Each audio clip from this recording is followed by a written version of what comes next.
Welcome to CPAC 2014. I am here with a former hot air writer turned congressional candidate, Jorge Bonilla, who is running in Florida's ninth congressional district. And you may know Florida's 9th congressional district because it has an esteemed representative in Washington right now.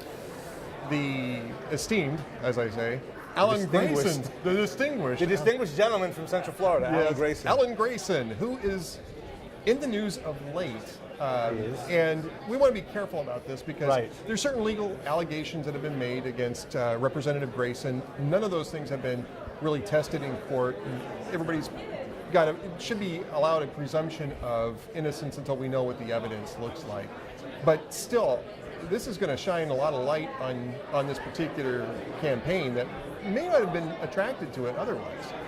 I believe so, and to echo along your point, the fact is that the temporary injunction was issued, right? But there's a date that's been set for a hearing. At that point, both parties will appear before a judge.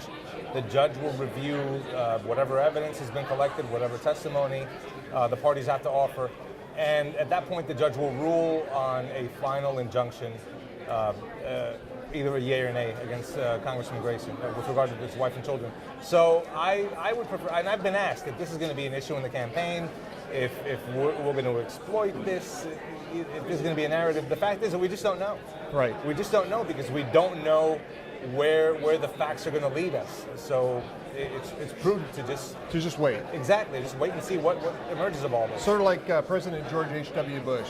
Don't want to go there. Wouldn't be prudent. Yeah. Wouldn't be prudent. Now, having said that, of course, we believe that domestic violence, that there's no place for it in our society. Right.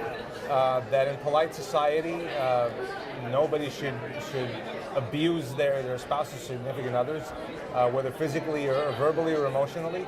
And we're thankful that there are institutions in place and support systems in place for the victims of domestic violence, and we're certainly supportive of that.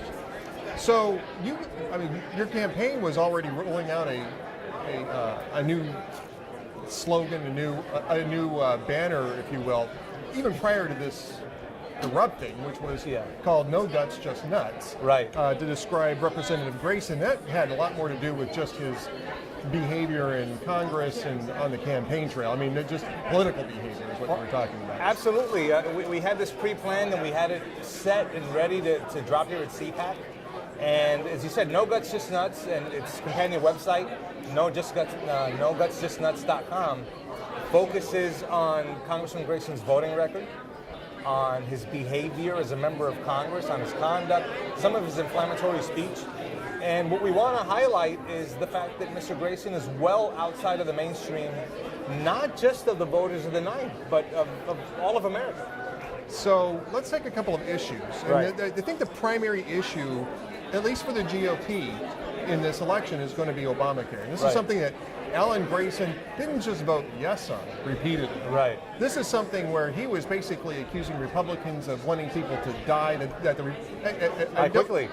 Quickly, that the Republican health care reform plan was to get people to die quickly. That was Alan Grayson's allegation. That was actually a couple of years ago.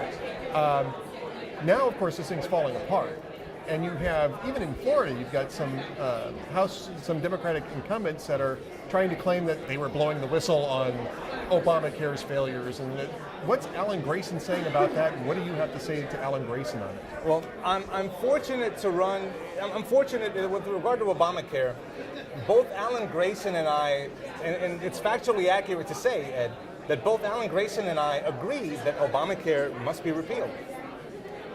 Now, that's interesting. The only difference of opinion that we may have is to what we're going to replace it with. Right. I believe in restoring the proper and correct doctor-patient relationship, that it should be a private matter, that the government should have as minimal intrusion in that relationship as possible.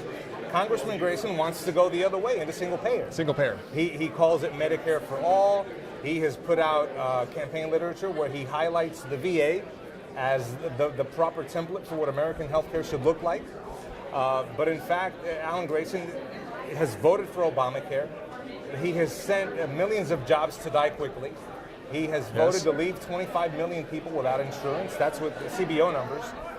So it's Alan Grayson who's going to be held accountable for this. You mentioned economy. This is going to be another big issue. Yes. The economy, we're 5 years into almost 5 years into the technical recovery. Right. It started in June 2009. Is that the new term for jobless? Yes. It's, okay. The technical recovery. The technical recovery is the point where our GDP started growing again, rather than. But what hasn't happened is a return of job creation. We aren't even keeping up during that period of time. We haven't even kept up with population growth, which is the reason why we're seeing the workforce participation rate just plummet. Yes. And that's really been since 2010. It's been plummeting. Right. So obviously the economic policies of this administration and the Democratic Senate are not working. What do we replace it with? What is it what economic agenda will you be bringing to Congress? The first thing we have to do is undo this regulatory red tape. That's the first thing we have to do. Second is bring back a tax structure that incentivizes private sector job creation. The administration is focused on shoring up the bottom, so to speak. Right. And on replacing job income with substance income from the government. But that's not a sustainable long-term plan. It's funny, Zero Hedge quipped a while ago that Obama would get us to a 5.5% unemployment rate by crushing the labor participation rate down to the mid-50s. And unfortunately, it's almost like we're on track to accomplish that. Yes. But we have to encourage job creation. It has to come through the tax code. It has to come through regulatory relief. It has to come through an opening of our fuel resources, our national resources, oil production, natural gas. We have an abundance of energy at our hands. We have an abundance of opportunities that we can create, but we have to kind of get government out of the loop and What's Alan Grayson's position in energy creation? He's against the Keystone Pipeline.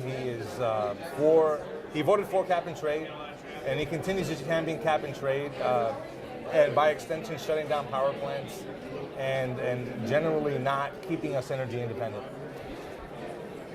So, obviously, we're early in this cycle. Yes. I mean, we're going to be coming up to an election in about, we're in March, so 8 months from now. 8 months. 8 months from now. What's ahead for you, and what can people do to help bolster your bid? Because, I mean, Alan Grayson's a problem for Florida's 9th District. He's basically a problem for the entire country as well. He is. So this is something, obviously, that I think a lot of people outside of your district are going to be interested. This is a race that's going to attract a lot of interest because of that reason. What can people do, and what do you think the bottom line is going to be in this race? The bottom line is this, and obviously I'm still working my way through a Republican primary, but the bottom line is this. I am the only candidate that can consolidate the conservative movement and the voters of the Republican primary, and then get out there and convey this message and this message of change to all of the voters within the 9th Congressional District. At the end of the day, Democrats, Republicans, and Independents all have to go to work, all have to feed their kids, all have to pay their bills. I firmly believe that I am the only candidate that can convey that to everybody. So what's left to do between now and then is beyond the obvious. Go to bonillaforcongress.com or go to nogutsjustnuts.com and support us, whether it be by joining our email blast, whether it be by donating, and just staying aware of this race and helping us hold Alan Grayson accountable. And of course, we know that Jorge can communicate because he was part of the Hot Air family not too long ago. It's been a wild year and a half, Ed, I gotta tell you. Between that, both my sons have come about. Yes. My youngest, my oldest is 20 months old today. My youngest is 6 months old. Wow. So it was my oldest son in the congressional race, then my youngest son. It's been a wild year and a half, but I am certainly grateful, and Hot Air will always keep a special place in my heart. Jorge Bonilla, thanks for sitting down and joining us at CPAC 2014. We'll be back with more from the Town Hall Hot Air booth.